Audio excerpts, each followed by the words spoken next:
नमस्कार, आप देख रहे हैं धा न्यूज और मैं हूं अभिषेक मिश्रा। देखिए, पूर्व केंद्रीय मंत्री पशुपति पारस की बात करेंगे। पूर्व केंद्रीय मंत्री पशुपति पारस भारतीय जनता पार्टी पर एक बार फिर उन्होंने प्रेशर डालना शुरू कर दिया है। प्रेशर पॉलिटिक्स पशुपति पारस ने शुरू कर दी है। पशुपति पारस ने एक बार फिर इस बात को दोहराया है कि उनके साथ न्याय नहीं हुआ है, उनके साथ अन्याय हुआ लोकसभा चुनाव में, और अगर सम्मान नहीं मिला तो वो सभी 243 सीटों पर उनकी तैयारी है। यानी वो मैसेज दे रहे हैं भारतीय जनता पार्टी को कि अगर आपके साथ बात नहीं बनेगी तो हम सभी 243 सीटों पर उम्मीदवार उतार देंगे, लड़ जाएंगे। अब सवाल यह है कि पशुपति पारस लड़ भी सकते हैं क्या? पशुपति पारस तो भारतीय जनता पार्टी के सामने रोज हथियार डाल देते हैं। पशुपति पारस ने लड़ने का जज्बा दिखाया नहीं। गठबंधन की राजनीति में लड़ाई होती है, गठबंधन की राजनीति में बिल्कुल ठसक के साथ सियासत होती है। जो चिराग पासवान करते हैं, जो नीतीश कुमार करते हैं, और यहाँ तक कि जीतन राम मांझी और उपेंद्र कुशवाहा भी करते हैं, लेकिन पशुपति पारस ने वो जज्बा नहीं दिखाया, वो हिम्मत नहीं दिखाई। लोकसभा चुनाव में जिनके पास 5 सांसद थे, लोकसभा चुनाव में एक भी सीट भारतीय जनता पार्टी ने नहीं दी, तब भी पशुपति पारस ने बीजेपी के सामने हथियार डाल दिए और फिक्स डायलॉग कि हम एनडीए के साथ हैं, एनडीए के साथ रहेंगे। अरे भैया, आप एक तरफा प्यार में हैं, एनडीए में आप हैं तो एनडीए में आप अपनी तरफ से हैं। भारतीय जनता पार्टी तो आपको एनडीए में नहीं समझ रही है। समझ रही होती तो एक सीट के लायक भी नहीं समझा आपको, एक सीट भी कम से कम दे देती। आपकी पार्टी नहीं तोड़ती, आपकी पार्टी से सुनील पांडे को अपनी पार्टी में ले आई बीजेपी। ये ठीक है कि चिराग पासवान पर नकेल कसना था तो आपको थोड़ा बहुत भाव दिया। तो खैर, पशुपति पारस ने यह कहा है कि 243 सीटों पर उनकी तैयारी है। इस तरह का उनका बयान सामने आया है, बयान भी हम आपको सुना देते हैं। अब सवाल यह है कि भारतीय जनता पार्टी पर जो प्रेशर डाल रहे हैं पशुपति पारस, प्रेशर पॉलिटिक्स कर रहे हैं कि आप उनको सम्मान दीजिए और नहीं तो हम अ, खेला कर देंगे, हम लड़ लेंगे। तो क्या वाकई पशुपति पारस इस हैसियत में हैं और वाकई वो 243 सीटों पर उम्मीदवार उतारेंगे? उनकी पार्टी के लोग उनको छोड़कर जा रहे हैं, प्रवक्ता छोड़कर जा रहे हैं, नेता छोड़कर जा रहे हैं। तो पशुपति पारस की पार्टी का अस्तित्व संकट में है। उनकी पार्टी बचेगी भी कि नहीं बचेगी, यह भी अपने आप में सवाल है। और कहां पशुपति पारस 243 सीटों पर चुनाव लड़ने की बात कर रहे हैं। हालांकि उन्होंने जो कहा है वो हम आपको बताते हैं। लड़ेंगे कि नहीं लड़ेंगे, ये पशुपति पारस का मामला है। पशुपति पारस क्या हिम्मत दिखाएंगे? अभी हाल ही में उन्हीं की पार्टी के एक बड़े नेता सूरजभान सिंह ने उनको आईना दिखाया है कि हिम्मत दिखाकर लड़ जाना चाहिए था, मजबूती से लड़ना चाहिए था 2024 के लोकसभा चुनाव में, लेकिन वो नहीं लड़े। तो क्या कह रहे हैं पशुपति पारस, जरा सुनिए।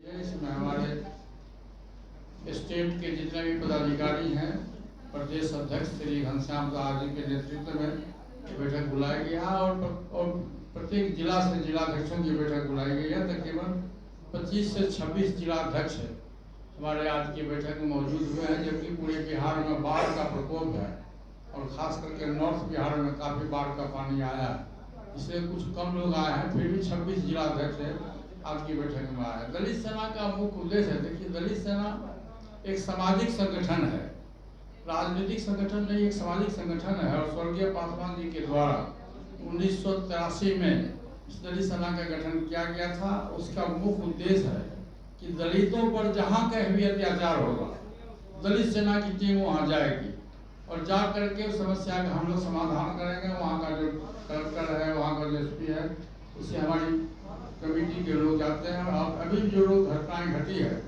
खास के बिहार में आप देखे होइएगा कि रोहतास में घटना घटी, बक्सर में घटना घटी, या पूर्णिया में घटना घटी, सीवान में घटना घटी, इवन हमारे हाजीपुर में घटना घटी।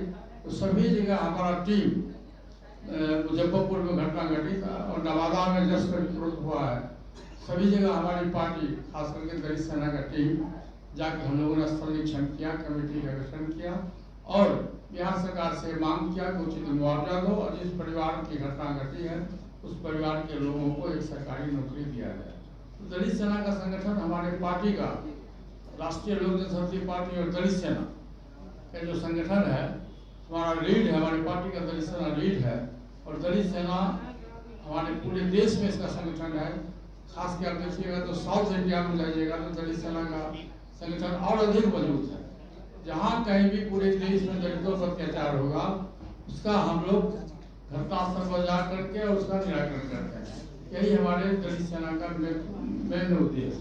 सर 2025 चुनाव को लेकर क्या तैयारी है, क्या एनडीए का रहा है? देखिए 2024 का जो लोकसभा का चुनाव हुआ था उसमें एनडीए गठबंधन के द्वारा हमारे दल में जो हम लोग 5 सांसद थे, हम लोग के साथ न्याय नहीं हुआ। हम उसको कह सकते हैं कि अन्याय हुआ।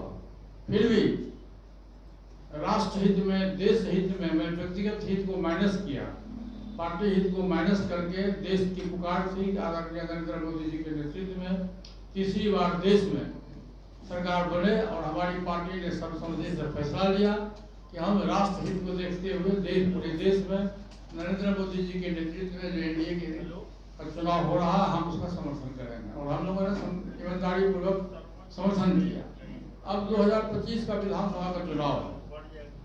2025 के विधानसभा के चुनाव में हमारी तैयारी आज 3 महीना पहले से ही 243 सीट पर हमारी तैयारी है। यदि एनडीए गठबंधन के लोग सम्मानजनक समझौता हमारी पार्टी के साथ करेंगे तो मैं एनडीए गठबंधन के साथ में रहूंगा और पूरे 243 सीट पर हमारा गठबंधन, हमारी पार्टी एनडीए गठबंधन के साथ हम चुनाव करेंगे। यदि हमारे साथ समझौता नहीं हुआ, यदि हमारे साथ समझौता नहीं हुआ, सम्मानजनक सीट नहीं मिला तो हमारी पार्टी की राय है, सर्वसम्मति से राय है, चुनाव के 6 महीना पहले हम लोग एक बैठक बुलाएंगे नेशनल सिक्योरिटी की बैठक और उसमें जो आम राय बनेगी उसके आधार पर हम लोग 243 सीट पर चुनाव लड़ने के लिए सोच रहे हैं। सर कितनी सीट